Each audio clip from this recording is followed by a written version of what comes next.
ओम शांति। आज 23 जुलाई 2023 की अव्यक्त मधुर महावाक्य। रिवाज है 16 मार्च 1995। हेडलाइन है सर प्राप्ति संपन्न आत्मा की निशानी संतुष्टता और प्रसन्नता। अब सुनते हैं अव्यक्त महावाक्य विस्तार से। आज बाप दादा ने कहा, आज सर्व प्राप्तियां कराने वाले बाप दादा अपने चारों ओर के प्राप्ति संपन्न बच्चों को देख रहे हैं। सर्व प्राप्तियों दाता संपन्न और संपूर्ण बाप के बच्चे हैं। तो हर एक बच्चे को बाप ने सर्व प्राप्तियों का वर्षा दिया है। ऐसे नहीं किसको 10 दिया हो, किसको 20 दिया हो, सभी बच्चों को सर्व प्राप्तियों का अधिकार दिया है। सभी बच्चे फूल वर्षे के अधिकारी हैं। तो बाप दादा देख रहे हैं कि हर एक अधिकारी बच्चों ने अपने में प्राप्तियों का अधिकार कितना प्राप्त किया है। बाप ने सर्व दिया है। बाप को सर्वशक्तिमान व संपन्न सागर कहते हैं, लेकिन बच्चों ने उन प्राप्तियों को कहाँ तक अपना बनाया है। बाप का दिया हुआ वर्षा जब अपना बना लेते हैं तो जितना अपना बनाते हैं उतना नशा और खुशी रहती है।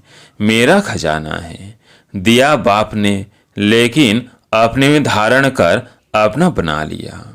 तो क्या देखा कि अपना बनाने में नंबरवार हो गए हैं। बाप ने नंबर नहीं बनाए हैं, लेकिन अपने अपने धारणा की यथाशक्ति ने नंबरवार बना दिया है। संपूर्ण अधिकार व सर्व प्राप्तियों संपन्न आत्मा जो सदा अमृत वेले से रात तक प्राप्तियों के नशे व अनुभव में रहती है, उनकी निशानी क्या होगी? प्राप्तियों की निशानी है संतुष्टता। वो सदा संतुष्ट मणि बन दूसरों को भी संतुष्टता की झलक का वाइब्रेशन फैलाते रहते हैं। उनका चेहरा सदा प्रसन्नचित दिखाई देगा। प्रसन्नचित अर्थात सर्व प्रश्नचित से न्यारा। कोई प्रश्न नहीं होगा, प्रसन्न होगा। क्यों, क्या, कैसे, यह सब समाप्त। तो ऐसे प्रसन्नचित बने हो कि अभी भी कभी कभी कोई प्रश्न उठता है कि ये क्या है, ये क्यों है, ये कैसे होगा, कब होगा। ये प्रश्न चाहे मन में चाहे दूसरों से उठता है। प्रश्नचित हो या प्रसन्नचित हो, या कभी प्रश्नचित कभी प्रसन्नचित। क्या है? वैसे गायन है, अप्राप्त नहीं कोई वस्तु ब्राह्मणों के खजाने में। ये किसका, किन ब्राह्मणों का है? आपका है या दूसरे आने वाले हैं? आप ही हो। तो जब कोई अप्राप्ति होती है ना, अप्राप्ति असंतुष्टता का कारण है। अपना अनुभव देखो, कभी भी मन असंतुष्ट होता है तो कारण क्या होता है? कोई न कोई अप्राप्ति का अनुभव करते हो, तब असंतुष्टता होती है। गायन तो है, अप्राप्त नहीं कोई वस्तु। यह अब गायन है, यह विनाश के समय का। विनाश के समय संपन्न हो जाएंगे कि अभी होना है। जो समझते हैं कि हम सदा प्रसन्नचित रहते हैं, कभी भी किसी बात में, चाहे अपने संबंध में चाहे दूसरों के संबंध में भी प्रश्न नहीं उठता, सदा संतुष्ट रहते हैं। ऐसी संतुष्ट आत्माएं कितनी होंगी? बहुत है। अच्छा, जो समझते हैं सदा प्रसन्न रहते हैं, चाहे माया कितना भी हिलाए, लेकिन हम नहीं हिलते, माया को हिला देते हैं। माया नमस्कार करती है, हम अंगद हैं, माया हार जाती, लेकिन हम विजयी हैं। जैसे हैं वो हाथ उठाओ। सदा शब्द याद रखना, कभी कभी वाले नहीं, बहुत थोड़े हैं, कोटों में कोई है। क्वेश्चन मार्क उठता तो है ना, क्वेश्चन मार्क डिक्शनरी से निकल जाए, हलचल भी ना हो। कंप्यूटर चलाते हो तो उसमें आता है ना, आपके बुद्धि रूपी कंप्यूटर में सदा फुल स्टॉप की मात्रा आए, क्वेश्चन मार्क आश्चर्य की मात्रा खत्म। इसको कहा जाता है सदा प्रसन्न चित। ऐसा प्रसन्न चित औरों का भी क्वेश्चन मार्क खत्म कर देता है। नहीं तो स्वयं में और क्वेश्चन मार्क है तो कोई बात सुनेंगे, देखेंगे, कहेंगे हाँ यह तो होना नहीं चाहिए, लेकिन होता है। मैं भी समझती हूँ होना नहीं चाहिए, मिक्स हो जाएंगे। उसके प्रश्न को और अंडरलाइन कर देंगे। टेका तो दे दिया ना कि हाँ ये ठीक नहीं है, लेकिन होता है। तो प्रश्नचित उसको नहीं किया, लेकिन और होश को बढ़ा लिया। एडिशन हो गई। वैसे 1 का क्वेश्चन था, अभी 2 का हो गया, 2 से 4 का हो जाएगा। तो प्रश्नचित वाइब्रेशन के बजाय प्रश्नचित का वाइब्रेशन जल्दी फैलता है। हाँ ऐसा है, साथ दे दिया। आश्चर्य की मात्रा आ गई ना। हाँ तो फुल स्टॉप नहीं हुआ ना। चाहे अपने प्रति भी, ये मेरे से होना नहीं चाहिए, ये मेरे को मिलना चाहिए, ये दूसरे को नहीं होना चाहिए। तो ये चाहिए प्रश्नचित बना देती है, प्रसन्नचित नहीं। तो सभी का लक्ष्य क्या है? संतुष्ट प्रसन्नचित। जिसका प्रसन्नचित होता है उसके मन बुद्धि के व्यर्थ की गति फास्ट नहीं होगी, सदा निर्मल निर्माण। निर्माण होने के कारण सभी को अपने प्रसन्नचित की छाया में शीतलता देंगे। कैसा भी आग समान जला हुआ बहुत गर्म दिमाग का हो, लेकिन प्रसन्नचित के वाइब्रेशन की छाया में शीतल हो जाएगा। कमजोरी क्या आती है? वैसे ठीक चलते हो, अपने रीति से अच्छे चलते हो, लेकिन जब संबंध संपर्क में आते हो तो दूसरे की कमजोरी देखते सुनते वर्णन करते प्रभाव में आ जाते हो। फिर कहते हो कि इसने किया ना, इसलिए मेरे से भी हो गया। इसने कहा तभी मैंने कहा, उसने 50 बार ही कहा, मैंने 1 बार ही कहा। फिर बाप के आगे भी बहुत मीठी मीठी बातें रखते हैं। कहते हैं बाबा आप समझो ना, इतना सहन कहाँ तक करेंगे, फिर ही पुरुषार्थी है ना, तो थोड़ा तो आएगा ना। बाप को भी समझाने लगते हैं। यहाँ जो निमित्त है उन्हों को बहुत कथाएं सुनाते हैं। ऐसा था ना, ऐसा था ना, ऐसा था ना, ऐसे ऐसी की माला जपते हैं। बाप दादा सदा ही इशारा देते हैं कि ऐसी बातें 2 अक्षर में वर्णन करो, लंबा वर्णन नहीं करो, क्योंकि ये व्यर्थ बातें बहुत चटपटी होती है, मज़ेदार लगती है। जिसे खाने में भी खट्टी मीठी चीज़ हो तो अच्छी लगेगी ना, और फीकी शादी हो तो कहेंगे ये तो खाते ही रहते हैं।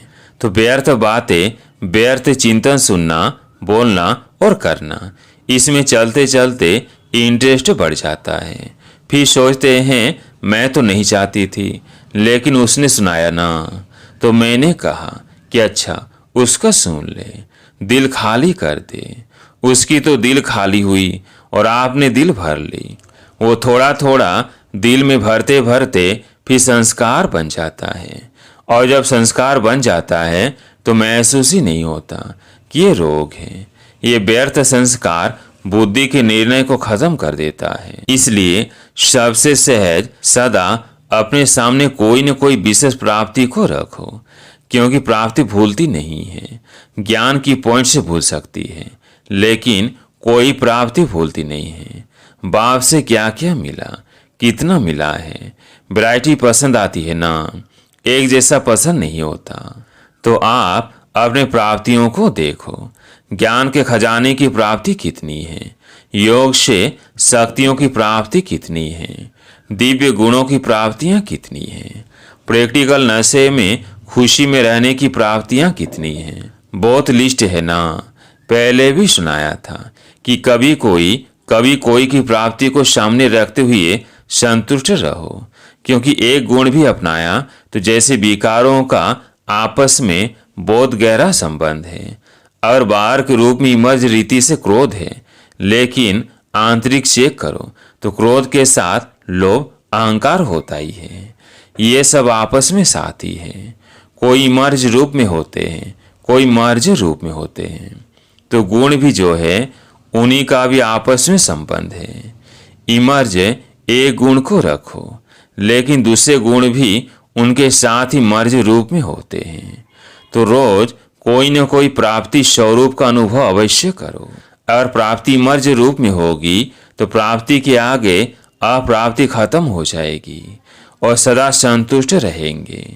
वैसे भी देखो, दुनिया में भी मुख्य प्राप्ति सभी क्या चाहते हैं?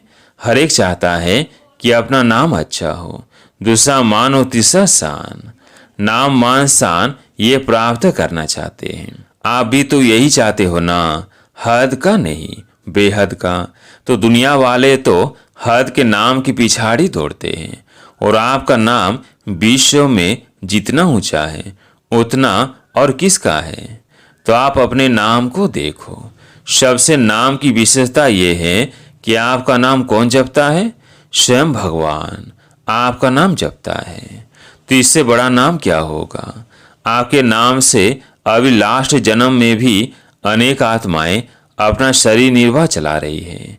आप ब्राह्मण हो ना, तो ब्राह्मणों के नाम से आज भी नामधारी ब्राह्मण कितना कमा रहे हैं। अभी तक नामधारी ब्राह्मण भी कितना ऊंचे गाए जाते हैं। तो आपके नाम की कितनी महिमा है। इतना श्रेष्ठ नाम आपका हो गया, इसलिए हद के नाम के पीछे नहीं जाओ। मेरा नाम तो कभी किसी में लेते ही नहीं है, मेरा नाम सदा पीछे ही रहता है। सेवा मैं करती हूँ, नाम दूसरे का हो जाता है। तो हद के नाम के पीछे नहीं जाओ। बाप के दिल में आपका नाम सदा ही श्रेष्ठ है। जब बाप के दिल में नाम हो गया तो कोई सेवा में या कोई प्रोग्राम में या कोई भी बातों में आपका नाम नहीं भी आया तो क्या हर्जा? बाप के पास तो है ना। जैसे भक्ति मार्ग में हनुमान का चित्र दिखाते हैं ना, तो उसके दिल में क्या था? राम था। और बाप के दिल में क्या है? बच्चे। तो बच्चों में आप हो या नहीं हो? तो सभी का नाम है, देखा है पक्का। कभी मिस हो गया हो तो आप सभी का नाम है। तो और नाम के पीछे क्यों पड़ते हो? क्योंकि मेजॉरिटी यही नाम मान शान गिराता भी है, और यही नाम मान शान नशा भी चढ़ाता है। तो प्राप्ति के रूप में भी देखो। और मानो कोई कारण से आपका नाम गुप्त है और आप समझते हो कि मेरा नाम होना चाहिए, यथार्थ है। फिर भी अगर किसी आत्मा से हिसाब किताब के कारण या उसके संस्कार के कारण आपका नाम नहीं होता है, आप राइट हो, वो रॉन्ग है, फिर भी उसका नाम होता है, आपका नहीं। तो विजय माला में आपका नाम निश्चित है, इसलिए इसकी परवाह नहीं करो। इस रूप में माया ज्यादा आती है, इसलिए अभी गलती से नाम मिस हो भी गया, कोई हर्जा नहीं। लेकिन विजय माला में आपका नाम मिस नहीं हो सकता, पहले आपका नाम होगा। तो अपने नाम की महिमा याद रखो कि मेरा नाम बाप के दिल पर है, विजय माला में है। अंत तक मेरा नाम सेवा कर रहा है। और आपका मान कितना है? भगवान ने भी आपको अपने से आगे रखा है। पहले बच्चे, तो स्वयं बाप ने मान दे दिया कि इतना आपका मान है। उसका प्रूफ देखो कि आपके जड़ चित्रों का भी लास्ट जन्म तक कितना मान है।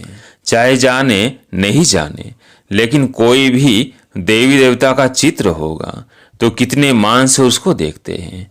सबसे श्रेष्ठ मान अब तक आपके चित्रों का भी है, यह प्रूफ है। जब आपके चित्र ही इतने माननीय पूजनीय हैं, तो जिसका मान रखा जाता है उसको पूजनीय माना जाता है। हमेशा कहते हैं ना, ये हमारे पूजनीय हैं, पूज्य है। तो प्रैक्टिकल प्रूफ है कि आपके चित्रों का भी मान है। तो चैतन्य में है तभी चित्रों का मान है, और चैतन्य में मान नहीं होता तो चित्रों को कैसे मिलता? बाप तो सदा कहते हैं पहले बच्चे, बच्चे डबल पूजे जाते हैं, बाप सिंगल। तो आपका मान बाप से ज्यादा हुआ ना, इतना श्रेष्ठ मान मिल गया।